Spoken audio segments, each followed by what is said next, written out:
You are listening to That's Life, a One Love Media production. Before we start this episode, I need to vent for a moment. So, when I was doing research for today's episode, I decided that I was going to reach out to the organizations that, I guess you would say, own the collective rights, so to speak, of Dr. Angelou's work, or the copyrights. Well, I told them what I was doing. I even sent them a copy of the script, right? I was trying to get permission to do it legally, so that way there wasn't any point where anybody could look back and say he cut corners on this when he should have never cut corners on somebody like Dr. Angelou. Anyways, so I email, tell them what I'm doing, and they told me that the specific work of Maya Angelou's that I was looking for was actually controlled by her publisher. Told me I needed to get a hold of her publisher. Okay, fine. I email the publisher. They tell me that it's going to be about 4 weeks before they can process my request. That's fine. You know, I wasn't mad at them because of the long wait. I wasn't mad at all, actually. And that is what upsets me the most about this. Anyways, so I email the first representative back. I let her know, hey, thank you so much for getting me in the right direction for who I needed to speak with. Unfortunately, it's going to take them 4 weeks to process my request. I'm recording this Sunday, but if I ever need anything in the future, I will definitely be sure to use you guys, right? So she responds back with an attitude, telling me that certain things that she had said in her first email that she in fact did not say, that maybe I needed to go back and reread because I was wrong. Spoiler alert, the text didn't change. She then told me that if I wanted help with using her voice to read a part of my show opener, that they could do that. And so I responded back with the same professionalism and once again thanked her for her effort. But because the show was getting recorded on Sunday today, and this is Thursday, that I didn't want to give them, or, have the hassle of them trying to rush something, which you're using AI on a dead woman's voice. It is not that hard. She then proceeds to email me back 10 minutes later, blaming me for, quote-unquote, waiting until the last minute to submit a request, and that they just didn't have the time. And maybe if I wanted to use something of hers, that I should have submitted a request sooner. Well, we all know what I'm not good at. And that is dealing with hostile, overall, miserable people, right? So, I read her email, and I went to go respond, and I was like, no, you don't need to respond right off. I waited 30 seconds, don't worry. It took me a minute to actually get the reply message open and everything. But I will have you know, I did respond back with professionalism, because I am now going to read you the email that I sent back to her. I said, "It's fine. I will use my own voice, because it's about the meaning of her words and not who has creative control over what. I'm sure if Dr. Angelou were still living, she would be dismayed at the closed-off approach and unwillingness to help new generations find her words. You say I didn't give enough time. I get that. I know I didn't. I told you I didn't. But I also work in music and production. I can use AI to produce her voice and have her read my entire show script if I wanted to, and I could get that done within hours. I will not do that, however, because I respect her, not the organization that you are with. I will, however, use these emails to bring comparisons to who Dr. Angelou was versus how her legacy is being handled. So, I guess I did get something out of nothing. Dr. Angelou fought for freedom and freedom of expression. You are keeping the bird caged. I hope you do better with future prospects. I definitely wasn't going to keep that out of the episode. But, anyways, let's go ahead and start this thing. We got a big broadcast to do here. Please do not turn off your radio, but turn up the volume on your receiver as high as it can go. When it looks like the sun will not shine anymore, she sang to the standing, applauding crowd. God put a rainbow in the clouds. Let me paint the picture for you. It's October 2003 in Albion, Michigan. It was cold. It had been raining all day. And that set Miss Maya Angelou's speech to 2,600 people, myself included, back a couple of hours. The choir that I was in sang Three Little Birds as she gracefully made her way across the stage. I don't remember the words to the speech, but I remember how she carried herself and how when she spoke, it would come out with such passion and fire. She was dignified but warm, commanding yet gentle. And after she was done, after the applause faded and she walked off stage, she did what most people of her status wouldn't do. She gathered the choir around and said to us all, "Just remember, white, black, brown, or yellow, no matter how bad the situation is, it doesn't matter, because you are all God's little birds. Never stop singing for Him. You all can achieve anything in your minds because you are all beautiful children of God."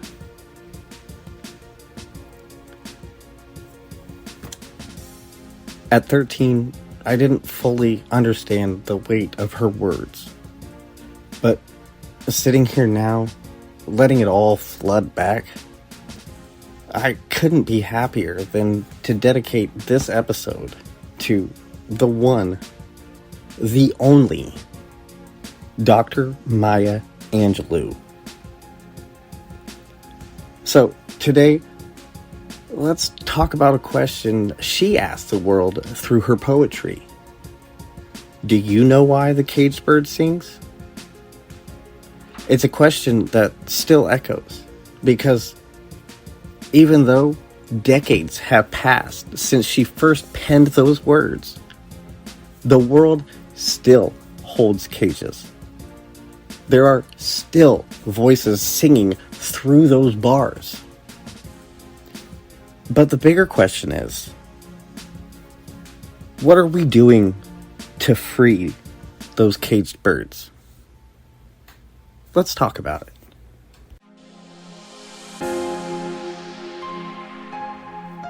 Segment 1. The Caged Bird. What it meant then and what it means now.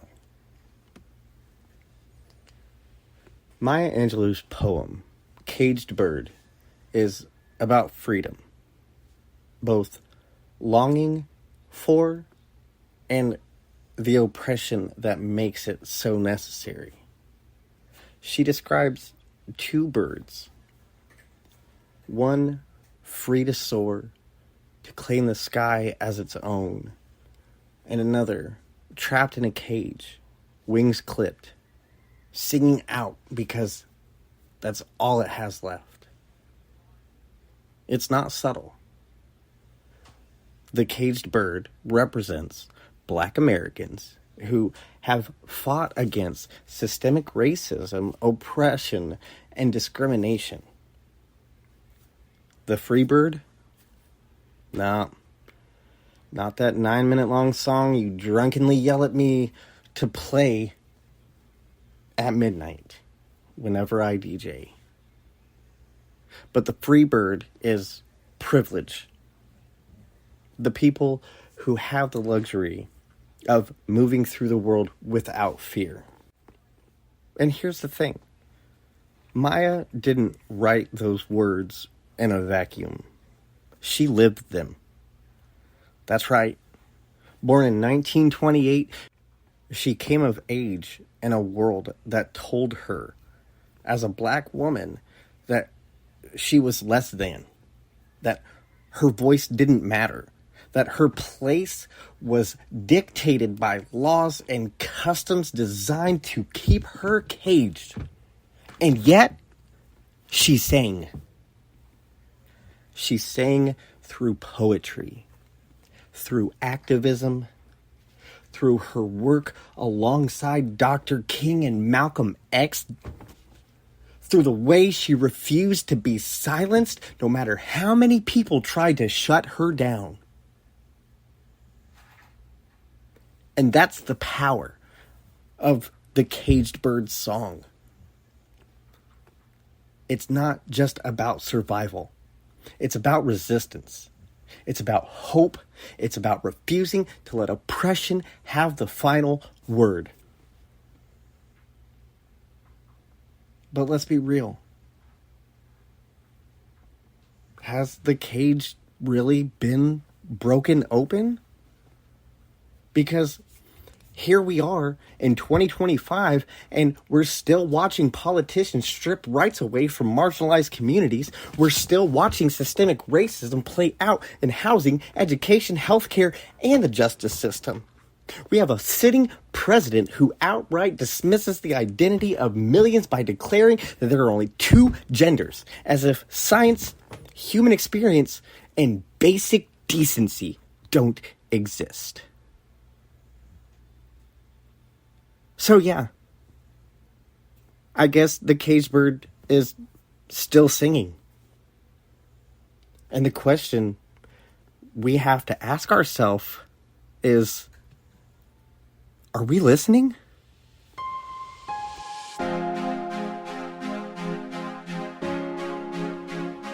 Segment 2. The role of faith. What does God say about the caged bird? If we're going to talk about the caged bird, we have to talk about faith. Because a lot of people, especially those in power, love to quote the Bible when it suits them.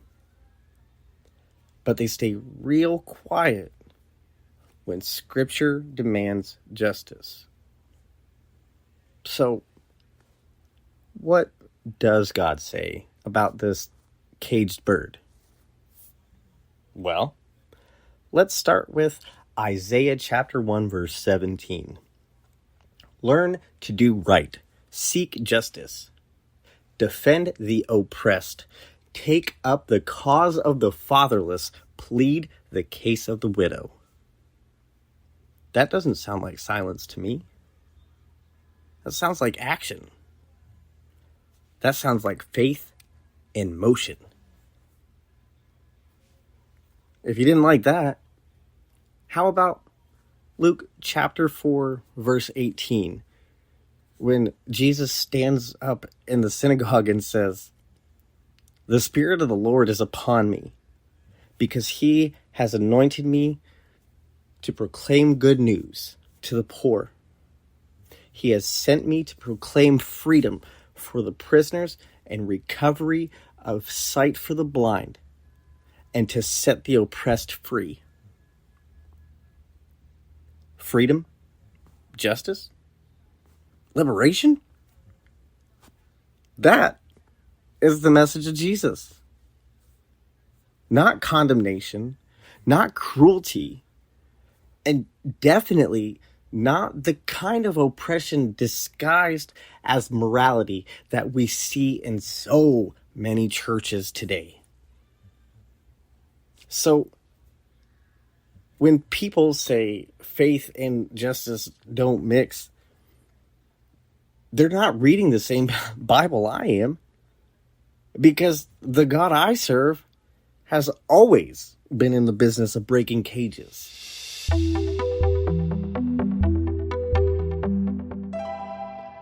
Segment 3. What can we do? Steps towards change. So, what do we do with all of this? Because it's not enough to just see the cage. It's not enough to just hear the song. If we truly believe in justice, in love, in the radical message of Jesus, then we have to be about action. Confused on where to start? Well, good thing you're here. I got some tips for you. Number 1, educate yourself. If you don't understand systemic racism, oppression, or the struggles of marginalized communities, it's time to listen. It's 2025. Read books, follow activists, learn the history they don't teach you in school. Number 2, use your voice. Speak up in your circles. Challenge harmful narratives. If someone makes a racist or a transphobic joke, don't let it slide. If a church preaches exclusion instead of love, call it out. Silence is complicity. Number 3, vote like lives depend on it. Let me say that again. Vote like lives depend on it. I didn't say vote like black lives depend on it. I didn't say vote like white.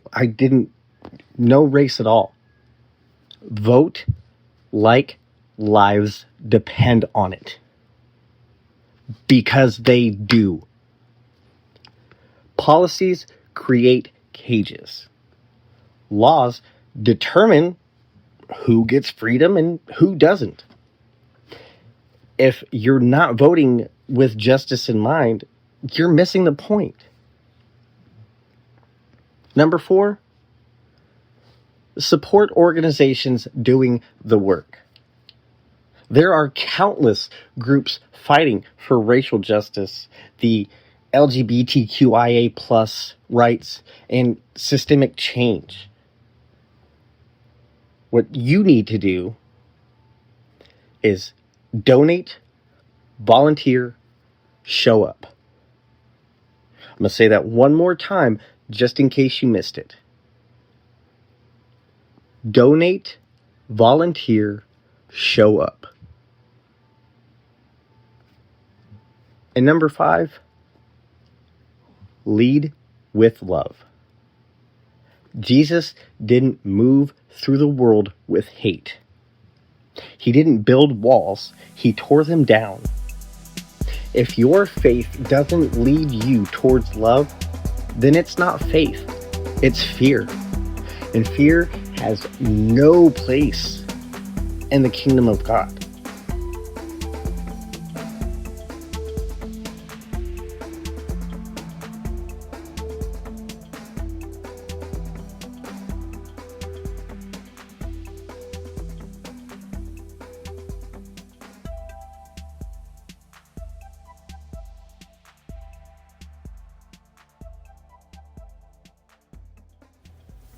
Well, my fellow lifers, it has come to that point in the show where we get to my closing thoughts.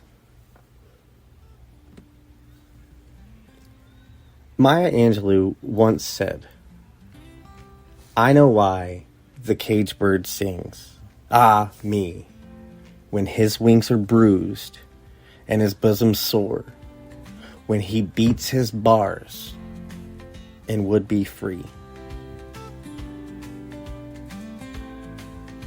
The world is still full of caged birds. But here's the good news. Cages don't last forever. They can be broken. Systems can be changed. And every time we raise our voices, every time we stand for justice, every time we choose love over hate, we bend those bars just a little more. So let's keep singing. But let's also start unlocking some cages. Because that's life. Join us next week as we dive into the weight of words, how what we say shapes the world. Until next time, do you, but do it with love and affection. I'm Kyle Fields, and that's life.